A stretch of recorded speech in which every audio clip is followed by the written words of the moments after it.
Hey there, Pastor Clark with CoffeeCreek Church, and thanks so much for joining me on this second Sunday that we are talking about thanks in all things. And I want to really key in on something that I think I didn't hit hard enough maybe last week, and that is that it is thanks in all things, not thanks for all things. And that's an important differentiation in our language, right? For us to understand that I'm not saying, and I did mention last week, you don't got to be a clown, you got to be thankful in bad situations, but it is important to make the language clear. It's thanks in all things, not thanks for all things. Um, but at the same time, um, if we're commanded to thank God for the good stuff, that's easy to do. It's, the things that aren't the job promotion, the good health, the sunny days. It's when we say, oh, I've got to be thankful in the moments, even when I don't feel thankful, when I feel like maybe there's a out of controlness in our world. The teeter totter is going up and down. I don't know if you remember the seesaw effect when you were a kid, but I remember there was this particular kid on the playground when I was a kid that just loved to jump off while you were elevated high in the air so that you would fall really bad. So he would wait until you were high in the air and he would jump off. And this bully did this to all of us. And, a lot of the time you'd go flying or you'd hurt your bum really bad. And I just remember like never wanting to get on the seesaw because of this particular kid. Our lives have ups and downs like this. Sometimes you're having a great time on the playground of life, and then sometimes, man, it's just like someone has jumped off and you are flying through the air on your way down and you hit rock bottom. And that's just the reality of life. We have ups and downs. And so how do we anchor our life so that we have a more consistent experience of joy and of happiness and the good things in life?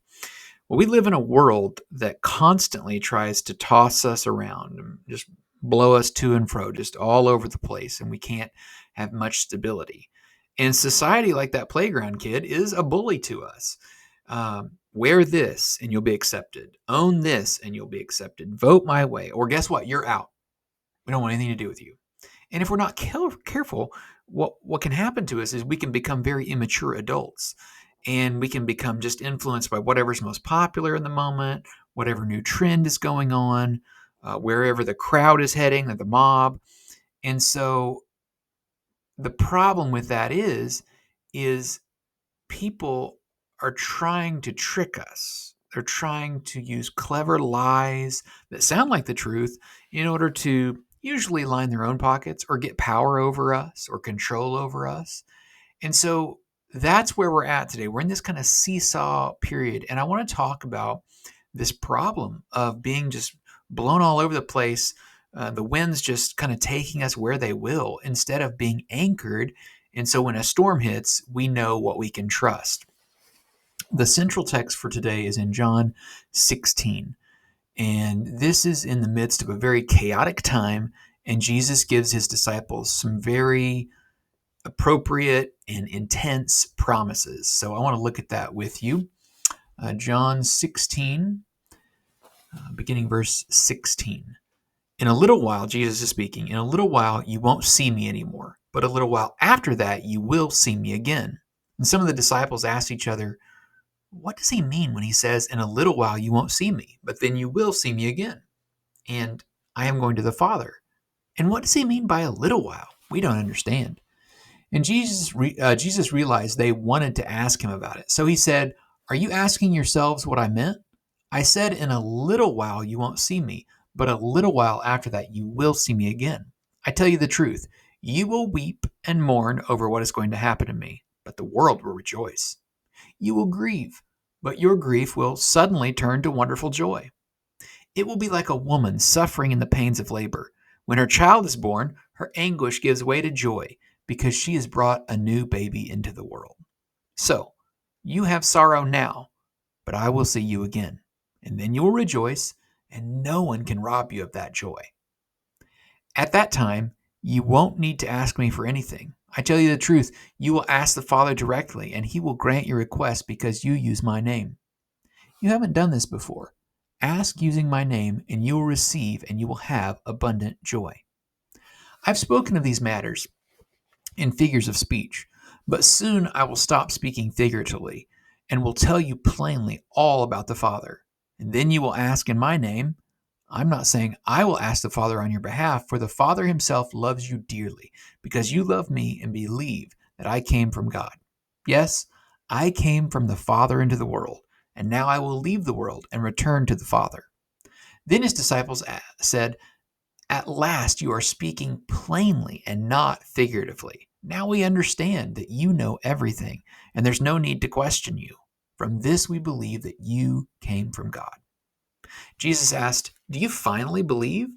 But the time is coming, indeed it's here now, when you will be scattered, each one going his own way, leaving me alone. Yet I am not alone, because the Father is with me. I've told you all this so that you may have peace in me. Here on earth you will have many trials and sorrows, but take heart, because I have overcome the world.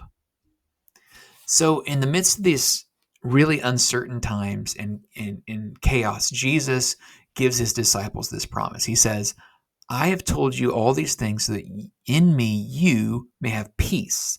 And in this world you will have trouble, but take heart, I've overcome the world. Headlines seem to pop up all the time. They're just more and more concerning. Whether it pops up on your phone, I've got an app that gives me headlines every once in a while. And I've started to think, I don't want to see all this because there's not much I can do about this. But it just, they'll just hit you out of nowhere and you're like, that's awful. Or maybe you get a notification or an email or a letter in the mail that your bank account has dipped. Or maybe you get that notification or that email or that letter that the diagnosis has come back and it's not great.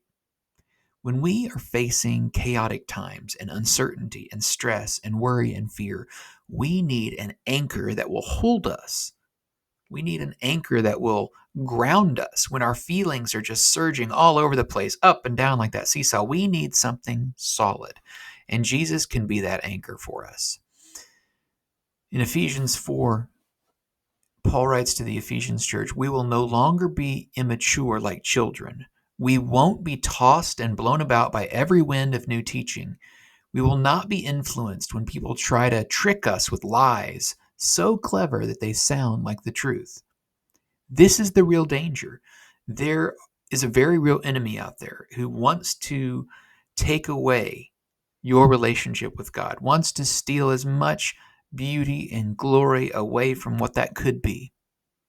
He can't ultimately steal you away from God, but he can hurt your relationship. And that's his desire, is to just try to ruin that relationship as much as possible, to sour it, to smear it.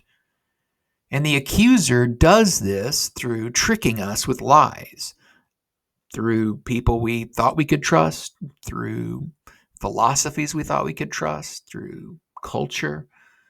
And these lies are often very clever. And Paul points out, they sound like the truth sometimes. But that is a sign of immaturity when we are blown around by every which way and we're not anchored to Jesus.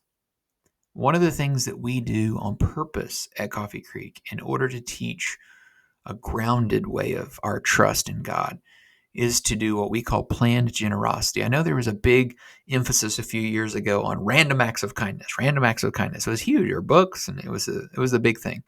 But I always kind of leaned into planned acts of kindness, planned acts of generosity. Like, why be random about it if you really believe in it?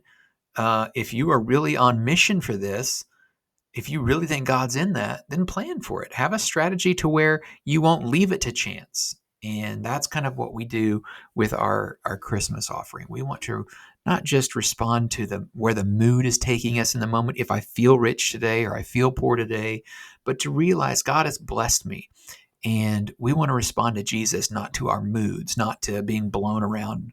And so not to just being tossed and thrown around, but and haphazardly give. We want to give in a way where we practice consistency together. And that's what practicing gratitude is all about, when we plan to practice it, not just to hope that we are grateful people. So here's the central question, I think, as we kind of turn in this point in the teaching. How do you anchor yourself? How do you have a foundation for joy that helps you to be thankful in all things? How do we find that peace that Jesus promised us, no matter what our circumstances?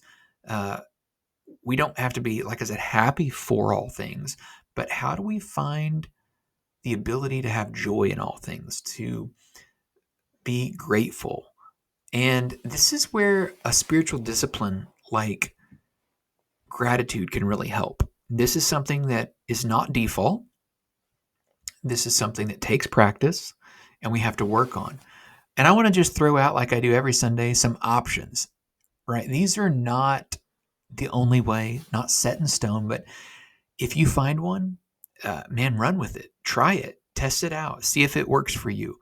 I thought of some interesting ways that we could be, in a very real sense, sincerely thankful and grateful, and at the same time recognize that not everything's good in that moment for us. So I think one thing is the classic way they say it is to count your blessings.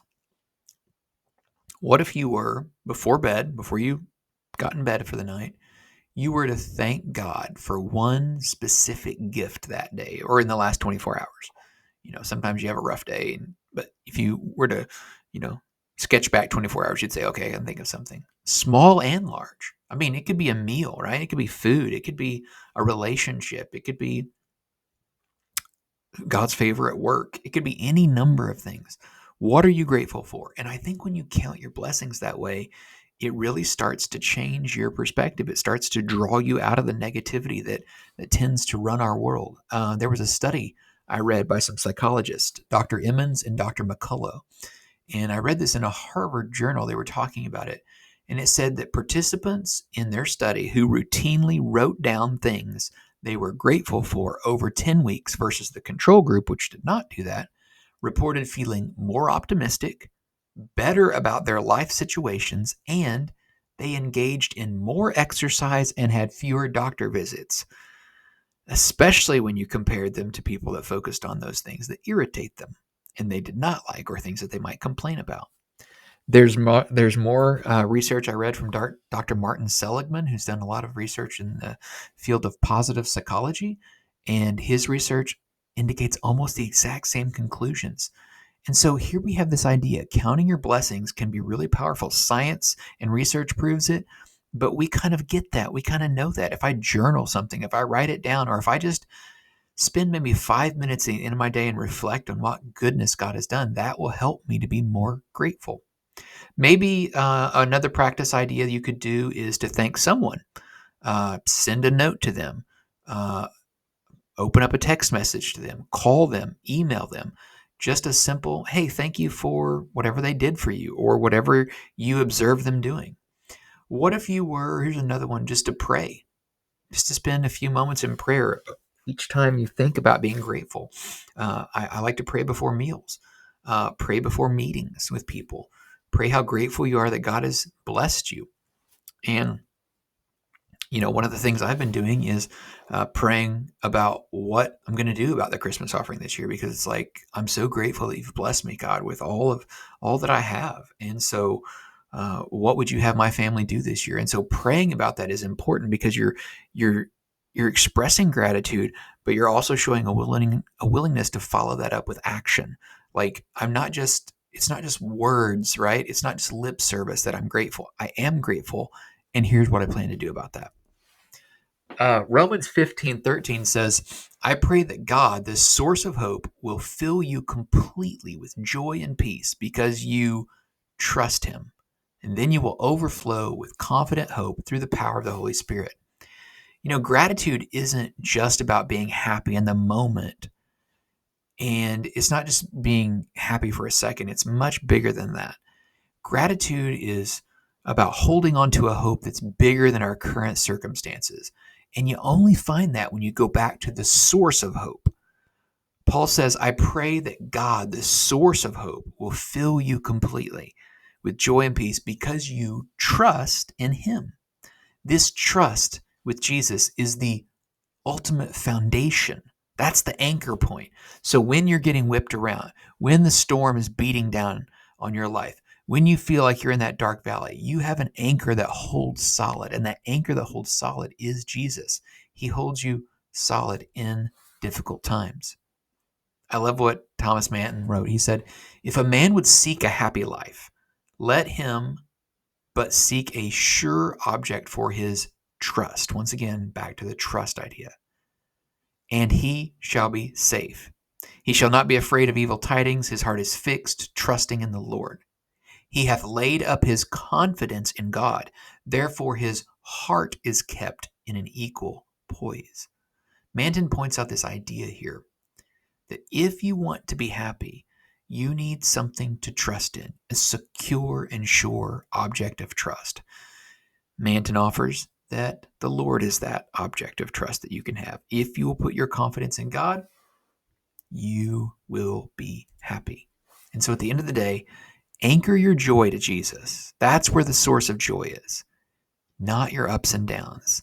And you want to be thankful in all things, you've got to have an anchor. And you can be thankful even when you don't feel like it, when you are anchored to something bigger than yourself. Emotions are going to go up and down. One day you're happy, one day you're sad. Man, you're not in control of your emotions. They're all over the place. But there's something that is guaranteed, solid in your life, and that is Jesus. Your ups and downs are going to happen. A consistent experience of joy is not guaranteed. It's not necessarily going to happen, especially if you chase culture's vision, right? Culture's vision of happiness through stuff or power or control, money. But what if you give in to trusting in Jesus, you put your faith, your confidence, your hope in Jesus, and you get to experience that joy, a joy that you can be really grateful for because it's there for you, not only when things are going well, but also when things are going poorly. And that's what I pray for you, and that's what I hope for you. If you have questions about what we've talked about today, please email me, clark@coffeecreek.cc, and I would love to speak with you about that. You can also find contact information on our website at coffeecreek.church, including how to request a prayer through a form there if you'd prefer not to email it in. But we would love to be praying for you. And if you have any questions about our Christmas offering, as we approach this busy holiday season, our hearts are naturally kind of drawn towards gratitude and generosity. And so our desire for you is to create a space where you can, engage in that and see your investment making a difference right here in this community. And so we launched our Christmas offering already because this offering is a way that we take action and a way that we put thanks and all those things that we're giving gratitude for into motion. It's a tangible way to say, because I have hope in Jesus, because I put my trust in him, I know I can share my resources to see that others benefit. And so, we feed homeless folks with this offering. We provide supplies for our kids, our Creek Kids ministry, and our student life teenager ministry. We send them on mission. We send them out into urban missions. We provide resources here in our community to connect the hopeless with the hope of Jesus. And so you can do this right now through scanning that QR code, or you can always go to our website and give online at coffeecreek.church. 24 hours a day you can give there. And the cool thing that we've got right now, and this is, you're the first to hear about this, is that until November 30th, we have been given a match, a 1-to-1 match. That means for every dollar you give, it automatically becomes 2. You can double your gift right now. Isn't that awesome? And so I encourage you to give as much as you can because we have this matching fund that is going to do a lot of good right here at Coffee Creek in 2026. So as we end out this year, the Christmas offering goes into the first part of next year, and you can make a big difference. So thanks so much for considering giving to that. God bless you. We'll see you next Sunday right back here at Coffee Creek Church.